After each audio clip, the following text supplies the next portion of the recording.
വത്തിക്കാനിൽ നിന്നും സുപ്രധാനമായ ചില വാർത്തകൾ നൽകുവാൻ ആഗ്രഹിക്കുന്നു. ഏപ്രിൽ 22-ന് വത്തിക്കാനിൽ അഭിവന്യ കർദിനാൾമാരുടെ ഒരു യോഗം നടന്നിരുന്നു. ഏകദേശം 60 കർദിനാൾമാരാണ് അതിൽ പങ്കെടുത്തത്. അവർ പ്രത്യേകമായി മാർപ്പാപ്പയുടെ ആത്മശാന്തിക്കായി പ്രാർത്ഥിക്കുകയും അതിനുശേഷം നിയമപ്രകാരമുള്ള പ്രത്യേകമായ വാഗ്ദാനങ്ങൾ അല്ലെങ്കിൽ ഓത്ത് അവർ എടുക്കുകയും ചെയ്തിരുന്നു. അതിനുശേഷം വത്തിക്കാൻ കോൺക്ലേവിൻ്റെ ചുമതലയുള്ള അഭിവന്യ കർദിനാൾ കെവിൻ ജോസഫ് ഫാരൽ പരിശുദ്ധ പിതാവ് ഫ്രാൻസിസ് മാർപ്പാപ്പ എഴുതിയ തൻ്റെ ലാസ്റ്റ് വിൽ പ്രത്യേകമായിട്ട് ആ പ്രാർത്ഥനയ്ക്ക് ശേഷം വായിക്കുകയും ചെയ്തിരുന്നു.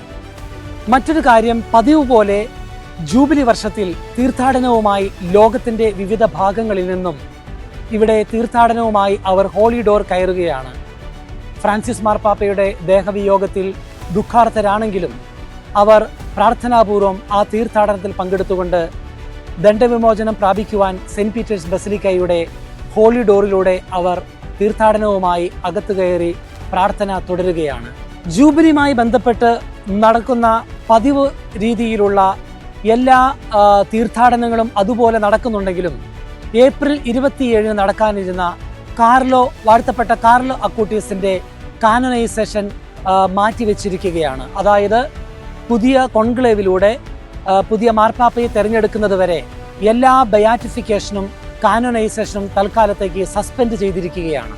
വൈകുന്നേരം ദിവംഗതനായ ഫ്രാൻസിസ് മാർപ്പാപ്പയ്ക്കായി പ്രാർത്ഥിക്കുവാൻ വേണ്ടി വത്തിക്കാൻ സ്ക്വയറിൽ 7:30 മണിക്ക് ജപമാല പ്രാർത്ഥന പ്രത്യേകമായി നടക്കുകയുണ്ടായി.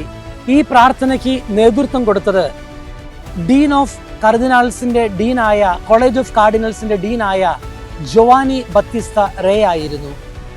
ആ ജപമാല പ്രാർത്ഥനയിൽ പതിനായിരക്കണക്കിന് ദൈവമക്കൾ വത്തിക്കാൻ സ്ക്വയറിൽ ജപമാല പ്രാർത്ഥനയിൽ ചേർന്ന് ഫ്രാൻസിസ് മാർപ്പാപ്പയുടെ ആത്മശാന്തിക്കായി പ്രത്യേകമായി പ്രാർത്ഥിക്കുകയുണ്ടായി. ഏപ്രിൽ 23 വളരെ പ്രത്യേകതയുള്ള ഒരു ദിവസമാണ്.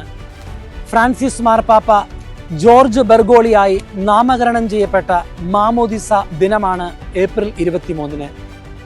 ദിവംഗതനായ ഫ്രാൻസിസ് മാർപ്പാപ്പ ജീവിച്ചിരുന്നുവെങ്കിൽ ഈ ദിവസം പ്രത്യേകമായി അദ്ദേഹത്തിൻ്റെ തിരുനാളായി ആഘോഷിക്കപ്പെടേണ്ടതായിരുന്നു. എങ്കിലും ഈ ദിവസത്തിന് മറ്റൊരു പ്രത്യേകത കൂടിയുണ്ട്. ഇന്നാണ് ദിവംഗതനായ ഫ്രാൻസിസ് മാർപ്പാപ്പയുടെ ഭൗതിക ശരീരം കാസ സാന്ത മാർത്തയിൽ നിന്നും പ്രത്യേകമായി പ്രൊസഷനായി വത്തിക്കാൻ ബസിലിക്കയിലേക്ക് കൊണ്ടുവന്ന് ആ ഭൗതിക ശരീരം പൊതുജനത്തിനായി പ്രാർത്ഥനയ്ക്കായി വയ്ക്കുന്നത്.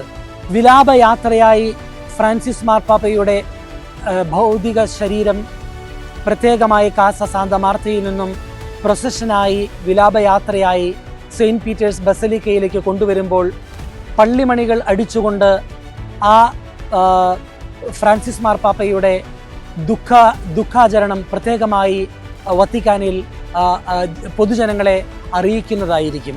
ഈ സാഹചര്യത്തിൽ ഫ്രാൻസിസ് മാർപ്പാപ്പയ്ക്ക് അന്തിമോപചാരം അർപ്പിച്ചുകൊണ്ട് പ്രാർത്ഥിക്കുവാനായി പൊതുജനത്തിന് പ്രത്യേകമായി അവസരം ഉണ്ടായിരിക്കുന്നതാണ്. തുടർന്ന് നടക്കുന്ന ലിറ്റർജിക്കൽ ആരാധന ക്രമത്തിലെ ശുശ്രൂഷകൾക്ക്, മൃതസംസ്കാര ചടങ്ങുമായി ബന്ധപ്പെട്ട ശുശ്രൂഷകൾക്ക് നേതൃത്വം കൊടുക്കുന്നത് വത്തിക്കാനിലെ കമർലെങ്കോ ആയ കർദിനാൾ കെവിൻ ജോസഫ് ഫാരൽ ആയിരിക്കും.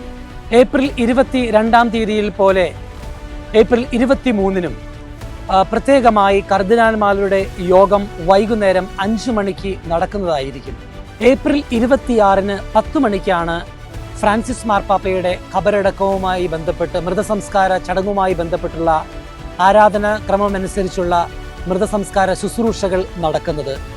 ആ മൃതസംസ്കാര ശുശ്രൂഷകളിലെ ബലിയർപ്പണത്തിൽ പ്രത്യേകമായി നേതൃത്വം കൊടുക്കുന്നത് കർദിനാൾമാരുടെ ഡീനായ ജോവാനി ബത്തിസ്ത റേ ആയിരിക്കും.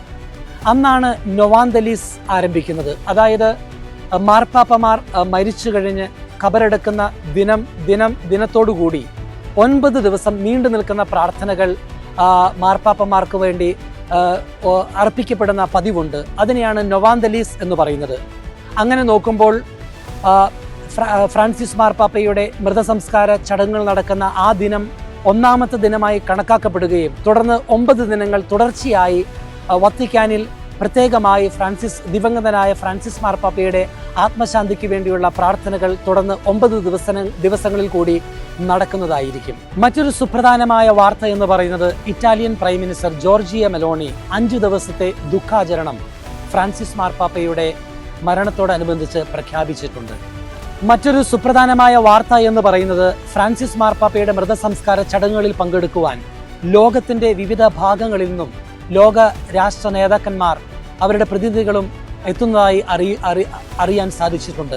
ഇതിൽ പ്രധാനമായും ബെൽജിയം, ബ്രിട്ടൻ, ബ്രസീൽ, അതോടൊപ്പം തന്നെ യൂറോപ്യൻ പാർലമെന്റിന്റെ പ്രതിനിധികളും Timor, France, Spain, Germany, Hungary, Italy, Latvia എന്നീ രാഷ്ട്രത്തിലെ നേതാക്കന്മാരും പങ്കെടുക്കുമെന്നാണ് അറിയിച്ചിരിക്കുന്നത്. അതോടൊപ്പം തന്നെ അമേരിക്കൻ പ്രസിഡന്റ് ഡൊണാൾഡ് ട്രംപും ഉക്രൈൻ പ്രസിഡന്റ് വ്ളാഡിമിർ സെലൻസ്കിയും ഫ്രാൻസിസ് മാർപ്പാപ്പയുടെ മൃതസംസ്കാര ചടങ്ങുകളിൽ പങ്കെടുക്കുമെന്ന് ഉള്ള വിവരം ലഭ്യമായിട്ടുണ്ട്. ഏതായിരുന്നാലും ഈ ഫ്രാൻസിസ് മാർപ്പാപ്പയുടെ ആത്മശാന്തിക്കായി നമ്മൾ പ്രാർത്ഥിക്കുന്നതോടൊപ്പം തന്നെ ഫ്രാൻസിസ് മാർപ്പാപ്പയുടെ അന്ത്യാഭിലാഷം അനുസരിച്ച് ലോകം മുഴുവനും സമാധാനം സ്ഥാപിതമാകുവാൻ വേണ്ടി ഫ്രാൻസിസ് മാർപ്പാപ്പയുടെ മധ്യസ്ഥതയിലൂടെ തന്നെ നമുക്ക് തുടർന്നും പ്രാർത്ഥിച്ചുകൊണ്ടിരിക്കാം. വത്തിക്കാൻ സ്ക്വയറിൽ നിന്നും ഗുഡ്നസ് ടെലിവിഷന് വേണ്ടി ഫാദർ ജോബി പോൾ.